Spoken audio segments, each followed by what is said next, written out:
How far would you go to find happiness? 10 minutes out, guys. 10 minutes out from the resort. For these three Americans, that question took them nearly 5,000 miles from their homes. To scenic Finland, for a once-in-a-lifetime opportunity to learn the secrets of the so-called happiest country on earth. Finland launching the first ever Masterclass of Happiness. Sponsored by the government, hosting 14 people from around the world. We were right there, granted exclusive access. My biggest takeaway so far is that sometimes I avoid things. Sorry, I might cry.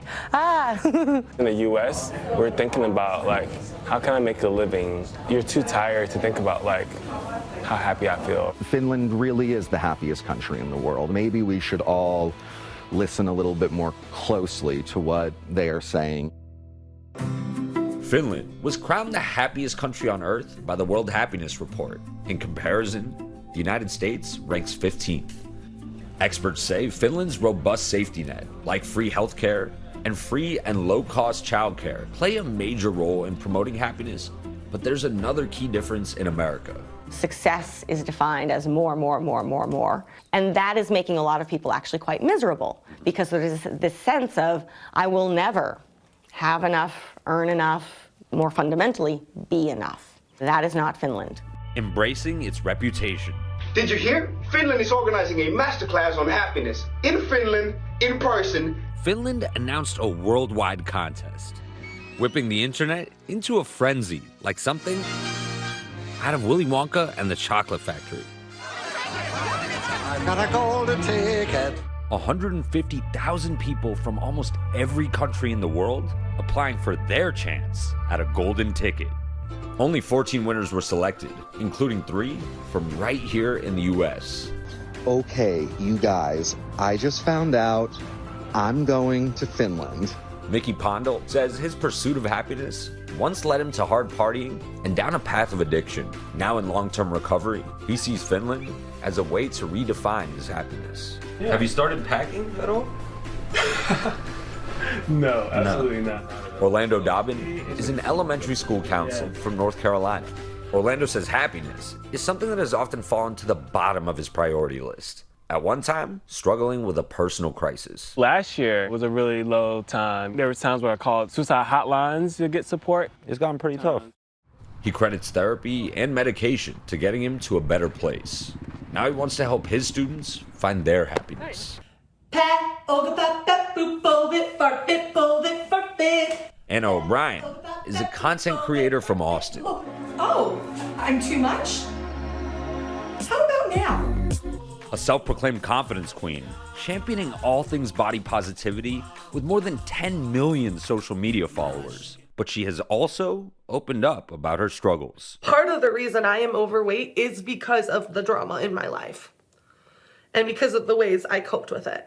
Now on a health and weight loss journey, Anna says the responsibility she feels to represent plus-size people in her content has at times taken a toll. There's this pressure to constantly be the best representation of myself, which drives me to overworking, overextending, and never taking that time to just live. She's excited about her trip, but is admittedly scared about what will happen when she gets there. When people see people in my body, there is a perception of what we are and what we are capable of. And I've had to fight against that narrative my whole life. I'm going into this just open. It is 5 p.m. the night before I leave for Finland. It's just not all gonna fit. My parents, lovely parents, are here taking me to the airport. Say hey. Hey! So I made it to the airport. Let's go. If you see a bin that is closed. So I just arrived in Helsinki. Ah! Hello! Get on the bus to happiness! Finland is the home of Santa Claus, known for its northern lights in the cold, dark months, and for its endless daytime in the summer. So it is almost 10 o'clock in the evening here in Lake Saimaa in Finland, and it's no wonder they call this place the land of the midnight sun. The sun almost never sets here this time of year. Whoa, this is insane. I'm so thankful to be here.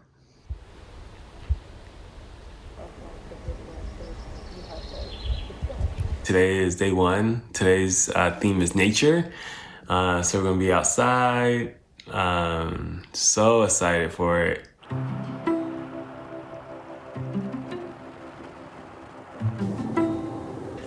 Bright and early, the group's first activity, hiking, a common pastime for nature-loving Finns. Are you guys all set? Yeah. Okay. All right, Mickey, we're on our first day.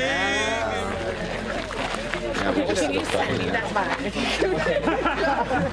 So you can see why I wanted to take you here. The aim of the nature walk is to go deeper, to actually disconnect and engage with nature in a much more meaningful way. Where she invited us to be in our body and be present. She would say, do you hear the birds? And then she would talk to us about how old a tree is. We'll sit down for a little bit and enjoy and relax. So when you are sitting down comfortably, you can close your eyes and continue like this for a moment. I am really happy to be here. It also made me feel a little anxious, to be really honest, because everything felt much slower and that was uncomfortable. I realized I don't stop very often, and so it was nice just to like stop for a second. I think it's very important to be in nature. I don't do it enough. It's almost like hearing the thing that's been calling to you all along, you know? I could feel like my spirit just calming down and becoming a little bit more still. Along with nature, another core part of Finnish happiness is the sauna, a place where you go to connect to your body and with others. Just like the Masterclass students, we get a lesson of our own, changing into our swimwear and towels to enter the sauna. We put the cloth here and we sit on it. And then you take water. Oh, you're really throwing it, okay. Oh, so there we go. When we strip our clothes and enter the sauna, many of us Finns, we also strip away from our worries and we really go there to be present, and I think that's a huge gift. Back at the Masterclass, the group is immersed in key principles of Finnish culture. Simple living. Day 2, we're at a farm. I just took it out of my hands. We're living that farm life. Balance and well-being. Day 3. We're doing forest yoga, baby. One hand at a time. Exhalation, slide down. Enjoying good food. Where are the Twinkies? I am making tartlets. I'm going to be real honest with you. I do not know what I am doing. It's delicious. Is it really delicious? Yeah, it's actually delicious. And good company. And it's been so inspiring to spend time with just amazing humans from all over the world, and that's been probably one of the greatest sources of happiness since being here. Very good. Very good. Yes. Mickey, telling us this trip has shown him just how far he's come. Compared to the last time I went abroad where I was drinking every day, you know, alone and with other people, this time has been so much better. I've been so much more present and joyful and connected with people. Sometimes I avoid things because they seem hard or scary, and I'm cheating myself out of those opportunities. And I think I need to be less scared that sometimes things that make you happy are hard. We want to think about this Masterclass week of how do you take it into the world. April Rinne, an American born to a Finnish father, has spoken all over the world about navigating life's volatility. Everyone is dealing with different kinds of change, and everyone wants to be happy. She thinks Americans can learn a lot from Finnish culture. The United States is 15th on this World Happiness Report. What are we getting wrong in the United States about being happy? We have a real challenge with trust in the United States.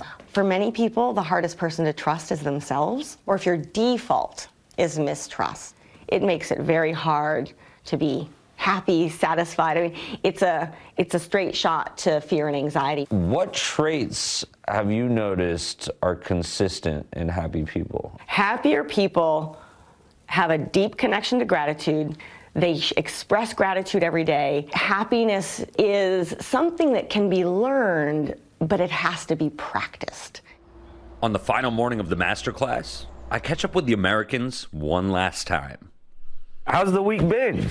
I wonder if you asked the butterfly, like, what was it like becoming a butterfly? The butterfly being like, how do I explain this process, right? That's how I feel. You feel like you've gone through metamorphosis. I do. What I'm hoping to bring back to my community is just having a deeper sense of connection to them and realizing that I can't be happy unless they're happy, and that they can't be happy unless I'm happy, and there's some collectiveness to it. We are all so busy looking for happiness out there. I'll be happy when I get the promotion. I'll be happy when I move to the new city. If you can't find gratitude with what you have right now, you will never have it. When you were on the other side of this, you said one of the things that you wanted to focus on was stopping. Here's the interesting thing. I thought that's what I needed. And I realized that all of the times I pushed myself and worked so hard to try to be like the best version of me is because I don't trust that people will value me unless I constantly prove to them that I'm worthy of any sort of value.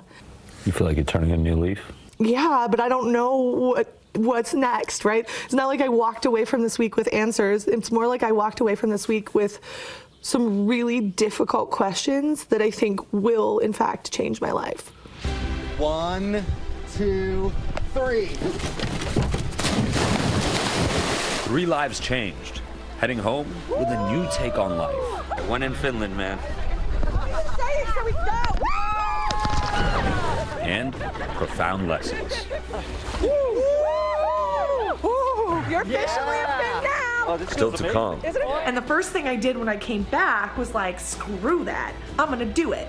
Let's go, let's go. Have the Americans actually become happier? Stay with us.